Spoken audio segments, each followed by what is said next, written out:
Hello friends, welcome to ANS kitchen. இன்றைக்கி நம்ம கிச்சனில் ஹெல்த்தியான ஒரு சிக்கன் சூப் பார்க்கலாம் வாங்க. இதில் நம்ம வெஜிடபிள்ஸ் எல்லாம் போட்டு செய்கிறதுனால ரொம்பவே ஹெல்த்தியும் கூட, நல்லா ஃபில்லிங்காகவும் இருக்கும். ரொம்ப சீக்கிரமாகவும் செஞ்சிடலாம். வாங்க இது எப்படி செய்யுதுன்னு பார்க்கலாம். இதுக்கு ஒரு பேனில் வந்துட்டு நான் சிக்கன் தைஸ் எடுத்திருக்கேன். சிக்கன் தைஸ் ஒரு 3 சேர்த்திருக்கேன். அது ஸ்கின் எடுத்துகிட்டு நான் சேர்த்திருக்கேன். ஒரே ஒரு ஸ்கின் மட்டும் வச்சுருக்க மாதிரி. உங்களுக்கு வேணால் நீங்கள் முழுசாக ஸ்கின் போட்டு கூட செஞ்சுக்கலாம்.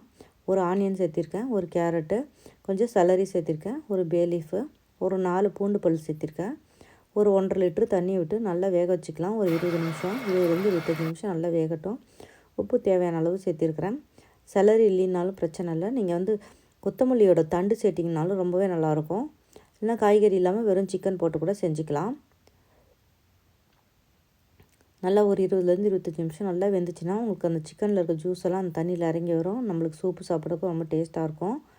பாருங்கள், நல்லா வெந்துருச்சான்னு செக் பண்ணிக்கோங்க. ஏன்னா நம்ம போனோடு சேர்த்திருக்கோம். அந்த போன் வரைக்கும் நல்லா வேகணுங்கிறதுக்காக கொஞ்சம் நேரம் விட்டு வேக வச்சுக்கோங்க.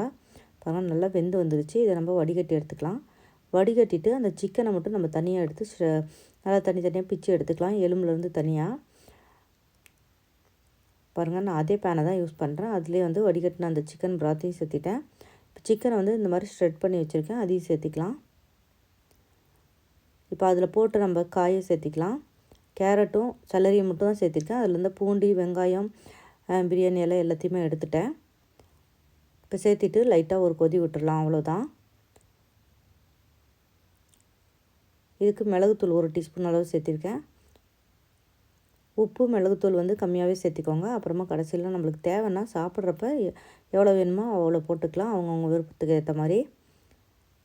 பாருங்கள், சிக்கன் சூப் ரெடி ஆகிடுச்சு, அவ்வளோதான். நல்ல ஃபில்லிங்காகவும் இருக்கும். நம்ம இதில் காயெல்லாம் போட்டு செஞ்சுருக்கிறதுனால. பாருங்கள், கடைசியில் வெங்காயத்தாள் தூவி இறக்கிற வேண்டியதுதான். ரொம்பவே ஹெல்த்தியான ஒரு சிக்கன் சூப் ரெடி ஆகிடுச்சு. நம்ம இதில் எந்த ஒரு கார்ன்ஃப்ளவர் மாவும் வேறு எந்த மாவும் சேர்த்தலை.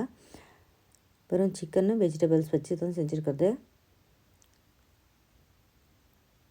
இந்த ரெசிபி உங்களுக்கு பிடிச்சிருக்குன்னு இந்த ரெசிபி உங்களுக்கு பிடிச்சிருந்துச்சின்னா லைக் பண்ணுங்கள், ஷேர் பண்ணுங்கள், கமெண்ட் பண்ணுங்கள், சப்ஸ்கிரைப் பண்ணுங்கள். மறக்காமல் அந்த பெல் சிம்பலையும் ப்ரெஸ் பண்ணிடுங்க. நன்றி, வணக்கம்.